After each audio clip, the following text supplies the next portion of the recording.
नवरात्रि के चौथे दिन माँ दुर्गा के चौथे स्वरूप माँ कुष्मांडा की पूजा की जाती है। ये देवी सृष्टि की आदि शक्ति मानी जाती हैं।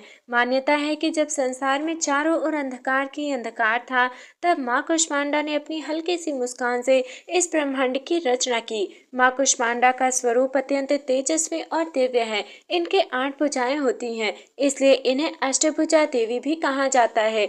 इनके हाथों में कमंडल, धनुष, बाण, कमल, अमृत से भरा कलश, चक्र, गदा और जपमाला भी होती है। इनका वाहन सिंह है, जो शक्ति और साहस का प्रतीक है। प्राचीन समय की बात है, जब न आकाश था, न पृथ्वी, न जल, न अग्नि और न ही वायु। चारों ओर केवल गहरा अंधकार फैला हुआ था। उस समय ना कोई जीव था और ना ही कोई देवता। तभी उस शून्य में एक दिव्य शक्ति का प्राकट्य हुआ। वो थी माँ कुष्मांडा।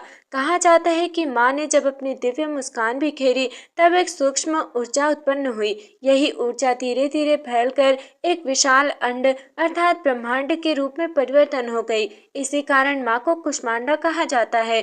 कु अर्थात छोटा, उष्मा अर्थात ऊर्जा या ताप, अंड अर्थात ब्रह्मांड अर्थात छोटी सी ऊर्जा से ब्रह्मांड की रचना करने वाली देवी। ऐसा माना जाता है कि माँ कुष्मांडा का निवास सूर्य लोक के भीतर है। केवल वही देवी हैं जो सूर्य के अंदर रह सकती हैं, क्योंकि उनका तेज सूर्य से भी अधिक है। उनकी शक्ति से ही सूर्य को प्रकाश और ऊर्जा होती है, जिससे संपूर्ण संसार में जीवन संभव है। जब सृष्टि का निर्माण हुआ और देवताओं का जन्म हुआ, तब भी कई बार असुरों ने देवताओं को परेशान किया। ऐसे में देवताओं ने माँ कुष्मांडा का ध्यान किया। माँ ने अपने दिव्य तेज से असुरों का नाश किया और देवताओं को शक्ति प्रदान की।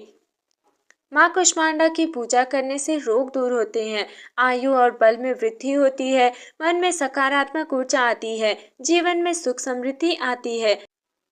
जब ब्रह्मांड का निर्माण हो गया, तब वो केवल एक ऊर्जा का विस्तार मात्र था। उसमें ना तो कोई व्यवस्था थी और ना ही जीवन के नियम। तब माँ कुष्मांडा ने अपनी शक्ति से सृष्टि को व्यवस्थित करना प्रारंभ किया। उन्होंने सबसे पहले पंच तत्वों आकाश, वायु, अग्नि, जल और पृथ्वी का निर्माण किया। इन तत्वों के संतुलन से ही जीवन संभव हो पाया। इसके बाद माँ ने समय अर्थात काल की रचना की, जिससे सृष्टि में परिवर्तन और गति आई। दिन रात, ऋतुएं और जीवन चक्र इसी से संभव हुए। जब सृष्टि तैयार हो गई, तब माँ कुष्मांडा ने अपनी शक्ति से विभिन्न देवताओं की उत्पत्ति की। ब्रह्मा जी को सृष्टि की रचना का कार्य सौंपा, विष्णु जी को पालन का कार्य दिया, महेश अर्थात शिव को संहार का दायित्व दिया। इन तीनों शक्तियों के माध्यम से संसार का संतुलन बना रहा। देवताओं ने माँ को अपनी आदि शक्ति मानकर उनकी आराधना की और उनसे आशीर्वाद प्राप्त किया। समय बीतने के साथ साथ असुरों का जन्म हुआ। इन असुरों ने अपनी शक्ति के अहंकार में देवताओं और मनुष्यों को परेशान करना शुरू कर दिया। उन्होंने यज्ञ, पूजा और धर्म के कार्यों में बाधा डालनी शुरू कर दी। इससे सृष्टि में अशांति फैलने लगी। देवता चिंतित हो गए और उन्होंने मिलकर माँ कुष्मांडा का स्मरण किया। देवताओं की पुकार सुनकर माँ कुष्मांडा प्रकट हुई। उनका स्वरूप अत्यंत तेजस्वी था। उनके शरीर से सूर्य के समान प्रकाश निकल रहा था। उनकी 8 भुजाओं में दिव्य अस्त्र शस्त्र थे, जो उनके अद्भुत पराक्रम को दर्शाते थे। माँ ने देवताओं को आश्वासन दिया, डरो मत, मैं तुम्हारी रक्षा करूंगी और अधर्म का नाश करूंगी। इसके बाद माँ कुष्मांडा ने असुरों के विरुद्ध युद्ध छेड़ दिया। युद्ध अत्यंत भयानक था। असुरों की संख्या बहुत अधिक थी और वे अत्यंत शक्तिशाली थे, लेकिन माँ की शक्ति के सामने उनका टिकना असंभव था। माँ ने अपने चक्र से असुरों का विनाश किया, गदा से उन्हें परास्त किया और अपने तेज से उनके अहंकार को नष्ट कर दिया। अंततः सभी असुरों का संहार हुआ और सृष्टि में पुनः शांति स्थापित हुई। असुरों के नाश के बाद माँ कुष्मांडा ने धर्म की स्थापना की। उन्होंने मनुष्यों को सिखाया, सत्य का पालन करें, दूसरों की सहायता करें, प्रकृति का सम्मान करें और ईश्वर में विश्वास रखें। माँ ने ये भी बताया कि जो भक्त सच्चे मन से उनकी पूजा करता है, उसे किसी भी प्रकार का भय नहीं रहता। उनकी कृपा से जीवन में स्थिरता आती है, मानसिक शांति मिलती है और सभी बाधाएं दूर होती हैं। माँ कुष्मांडा केवल सृष्टि की रचयिता ही नहीं है, बल्कि वे अपने भक्तों के जीवन में चमत्कार भी करती हैं।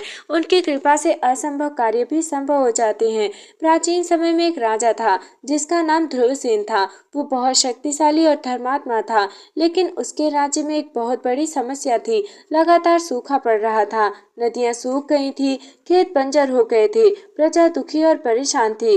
राजा ने कई यज्ञ और पूजा करवाई, लेकिन कोई लाभ नहीं हुआ। एक दिन राज्य में एक महान ऋषि आए। उन्होंने राजा की समस्या सुनी और कहा, हे राजन, ये संकट केवल माँ कुष्मांडा की कृपा से ही दूर हो सकता है। उन्होंने राजा को नवरात्रि के चौथे दिन विशेष पूजा करने का निर्देश दिया। राजा ने पूरे विधि विधान से माँ कुष्मांडा की पूजा शुरू की, उपवास रखा, मंत्रों का जाप किया और पूरी श्रद्धा से माँ का ध्यान किया।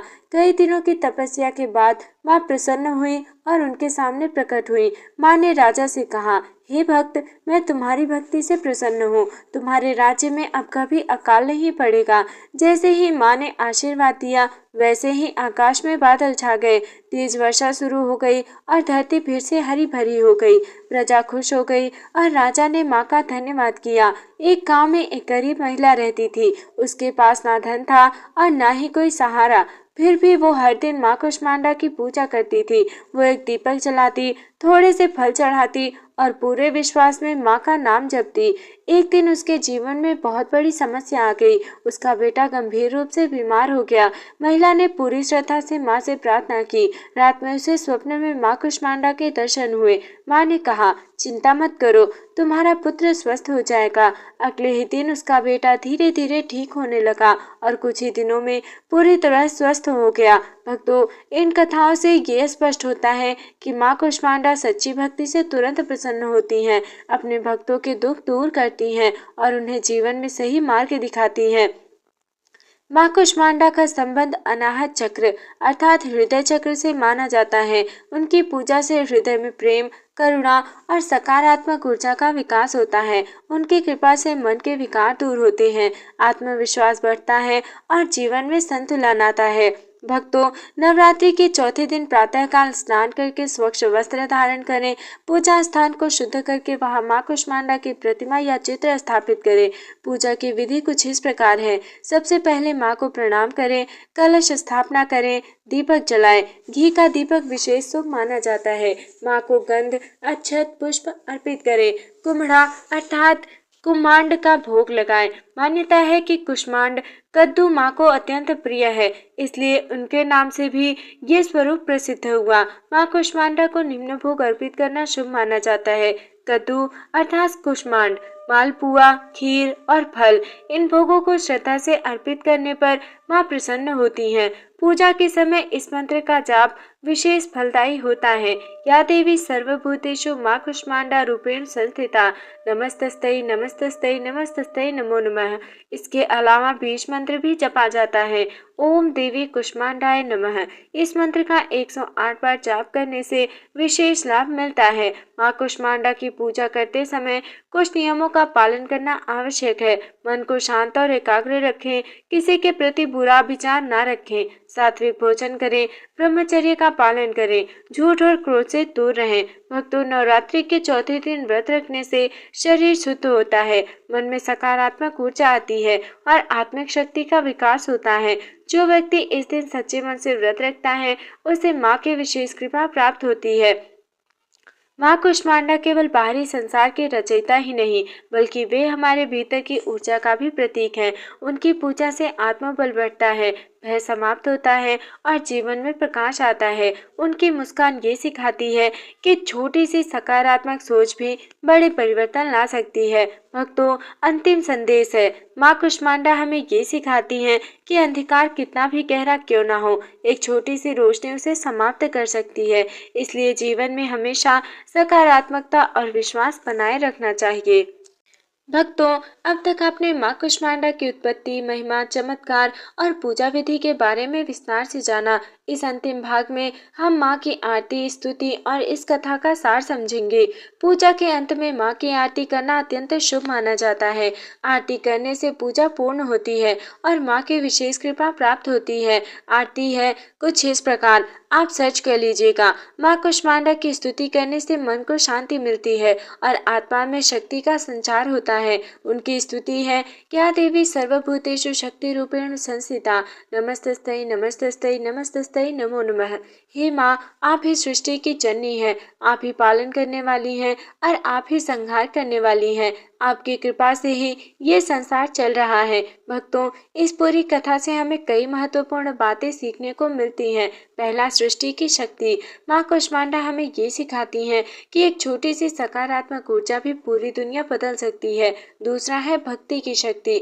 सच्चे मन से की गई भक्ति कभी व्यर्थ नहीं जाती, चाहे राजा हो या गरीब, माँ सबकी सुनती है। तीसरा है अहंकार का नाश। असुरों की तरह अहंकार अंततः विनाश का कारण बनता है, इसलिए हमेशा विनम्र रहना चाहिए। चौथा है सकारात्मक सोच।